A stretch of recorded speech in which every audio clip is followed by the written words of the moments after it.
또 유다 자손의 지파가 그들의 가족대로 제비 뽑은 땅의 남쪽으로는 에돔 경계에 이르고 또 남쪽 끝은 신광야까지라. 또 그들의 남쪽 경계는 여매의 끝 곧 남향한 해만에서부터 아그라빔 비탈 남쪽으로 지나 신에 이르고 가데스 바네아 남쪽으로 올라가서 헤스론을 지나며 아달로 올라가서 돌이켜 갈가에 이르고 거기서 아스몬에 이르러 애굽 시내로 나아가 바다에 이르러 경계의 끝이 되나니 이것이 너희 남쪽 경계가 되리라. 그 동쪽 경계는 여매이니 요단 끝까지요. 그 북쪽 경계는 요단 끝에 있는 해만에서부터 벳 호글라로 올라가서 벳 아라바 북쪽을 지나 루벤 자손 보안의 돌에 이르고 또 아골 골짜기에서부터 드비를 지나 북쪽으로 올라가서 그 강 남쪽에 있는 아둠밈 비탈 맞은편 길가를 향하고 나아가 엔 세메스 물들을 지나 엘로겐에 이르며 또 흰놈의 아들의 골짜기로 올라가서 여부스 곧 예루살렘 남쪽 어깨에 이르며 또 흰놈의 골짜기 앞 서쪽에 있는 산 꼭대기로 올라가나니 이곳은 르바임 골짜기 북쪽 끝이며 또 이 산 꼭대기에서부터 넵도아 샘물까지 이르러 에르본 산 성읍들로 나아가고 또 바알라 곧 기럇 여아림으로 접어들며 또 바알라에서부터 서쪽으로 돌이켜 세일산에 이르러 여아림 산 곧 그살론 곁 북쪽에 이르고 또 벳 세메스로 내려가서 딥나를 지나고 또 에그론 비탈 북쪽으로 나아가 시크론으로 접어들어 바알라산을 지나고 얌느엘에 이르나니 그 끝은 바다며 서쪽 경계는 대해와 그 해안이니 유다 자손이 그들의 가족대로 받은 사방 경계가 이러하니라.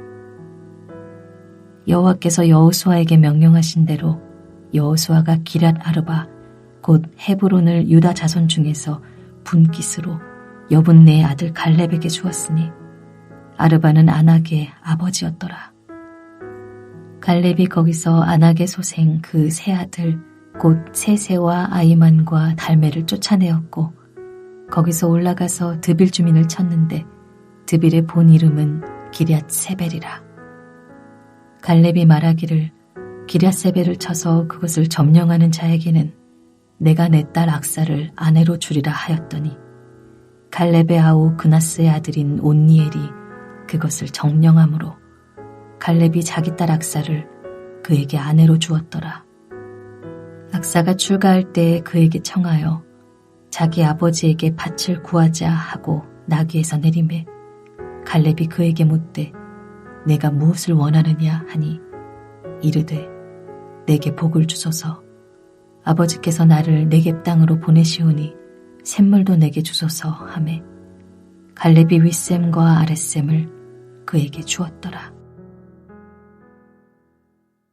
요단강 서쪽 즉 가나안 지역에 대하여 유다 지파가 가장 먼저 땅을 분배받습니다. 유다 지파가 가장 인구가 많기 때문에 가장 넓은 지역을 차지한 것입니다. 이것은 야곱의 예언처럼 유다 지파가 장차 주도적 역할을 할 것을 암시하는 것이기도 합니다. 유다 지파가 분배받은 곳은 가나안 남부 지역입니다. 유다 지파가 분배받은 남부 지역은 약속의 땅의 마지막 경계인 에돔과 신광야를 경계로 합니다.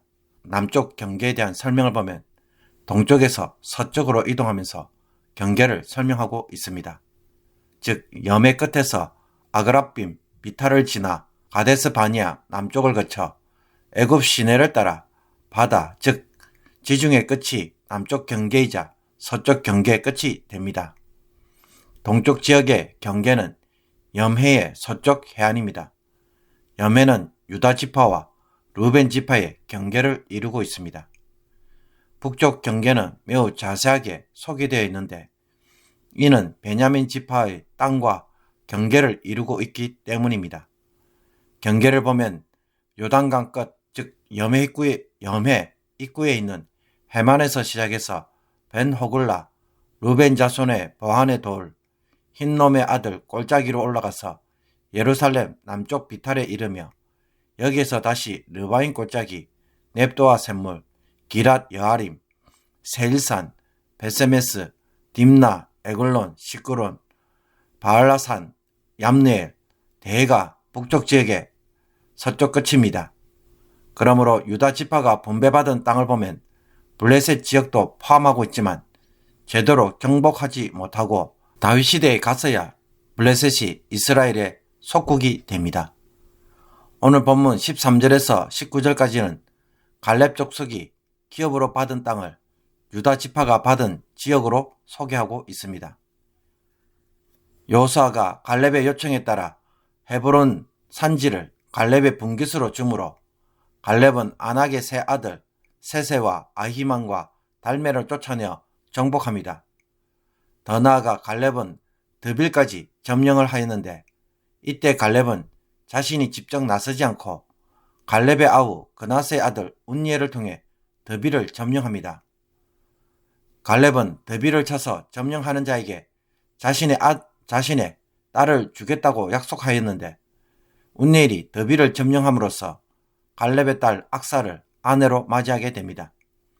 이 운니엘은 사사시대에 이스라엘의 사사가 되었습니다.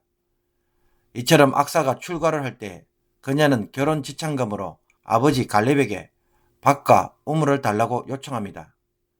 여기서 요청한 밭은 드빌 지역으로서 이곳은 산악지대이며 마르고 건조한 땅입니다. 19절에 네겝 땅으로 표현되어 있는데 이것은 남방 혹은 네겝 지역을 뜻하는 말이기도 하지만 마르고 건조한 땅이라는 의미도 있습니다.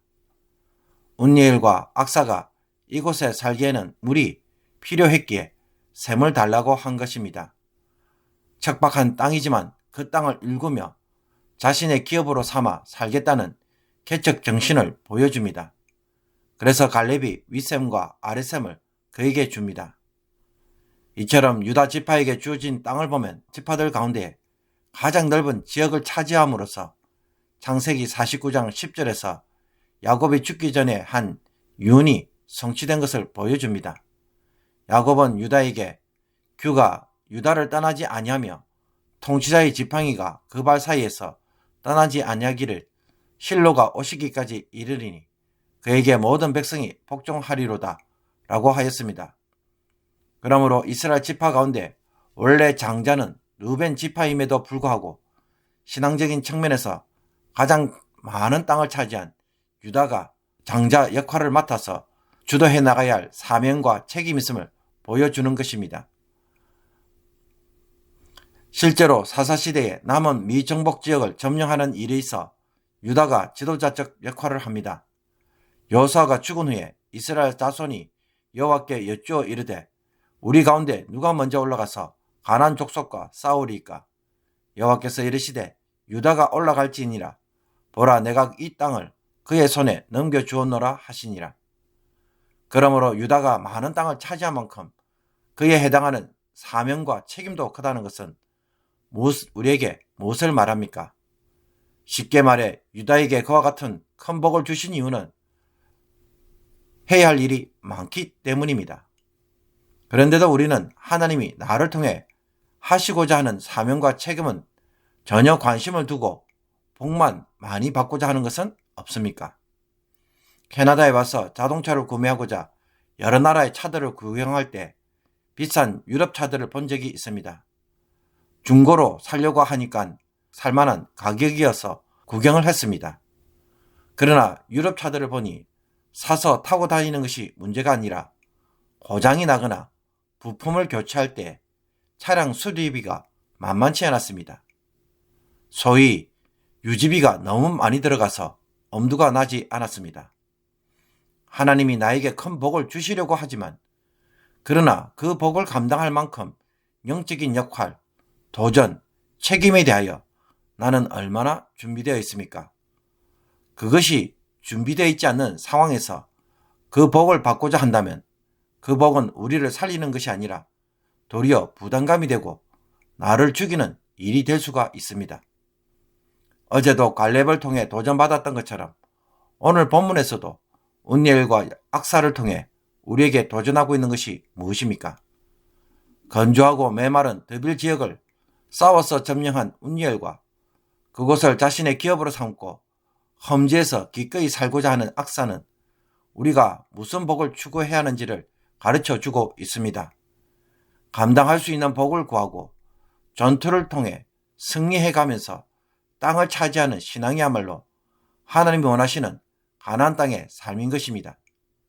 그러므로 사명과 책임을 잘 감당함으로 하나님의 큰 복을 기대하는 성도의 삶을 바로 세울 수 있기를 원합니다.